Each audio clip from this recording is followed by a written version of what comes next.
The McCallum. So the police are now saying that 34-year-old Aaron Alexis acted alone. But investigators are still searching for the reason why. As we hear for the first time the radio chatter of the first responders as all of this began 24 hours ago. Listen to this. We got a report on the 4th floor, a male with a shotgun, multiple shots fired, people down. Shooter on the 4th floor. I'll get you an update on the building location with several victims down. We have an officer down, building 197 on the 3rd floor. Boy, what a tragedy this was. Look at those people. That is too familiar a scene. People walking out of buildings with their hands over their head, afraid that they appear to be anybody.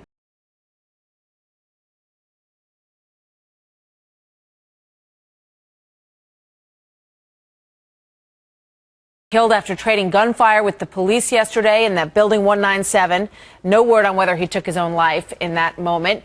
Also, no word on what the motive could have been for this shooting spree. But we do know that he had 3 weapons at his disposal, including an AR-15 assault rifle, which we have seen in several of these tragedies recently. We also now know some of the names of the victims, all civilian employees at the Navy Yard, although I want to point out some of these people were in the Navy for many years before becoming civilians after leaving the military. We're going to have more on these individuals and who they were coming up. This is how it all went down. 8:37 a.m. local time. Metro Police confirm an active shooting situation at the Navy Yard. 9:25 a.m.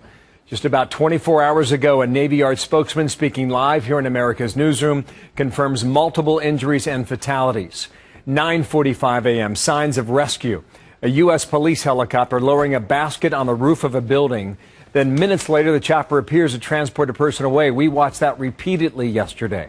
9:56 a.m. reports that a mass casualty triage is being set up outside the Navy Yard.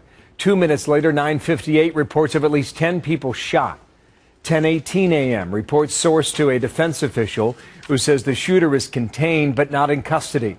11:38 a.m. wire reports say the shooter, Aaron Alexis, age 34, is dead.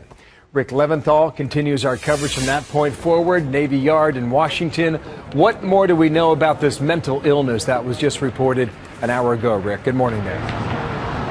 Good morning, Bill. The Associated Press is reporting that Aaron Alexis had been treated for a number of mental illnesses, including paranoia, sleep disorder, and had been hearing voices in his head. We know from family members in Brooklyn that he had responded, they say, to the 9/11 terror attacks and had claimed to be mentally scarred by that experience. We also know that he had an arrest record, including a shooting incident in Seattle back in 2004 when he shot out the tires of a car belonging to a construction worker.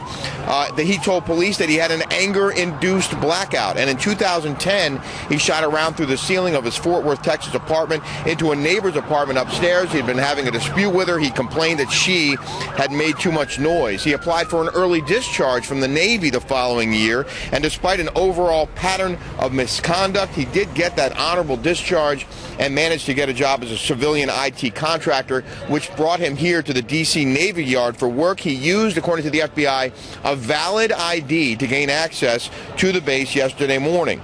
Last night, police obtained search warrants for his rental car here at the scene and his hotel room in Southeast D.C. They're also scouring his online profile, his computer and phone records, searching for more clues as to what might have sparked his shooting spree, Bill. The Navy Yard behind you, is it reopening this morning, Rick? What's that status? Yeah, the Navy Yard is reopened.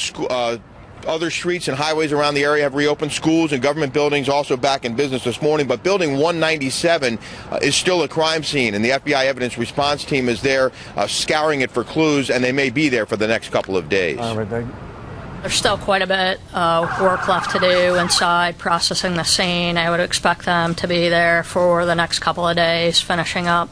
It took us a while to clear the building with our tactical teams, and they haven't actually been in there that long processing the evidence on scene. So I would say, 48 hours wouldn't be unreasonable.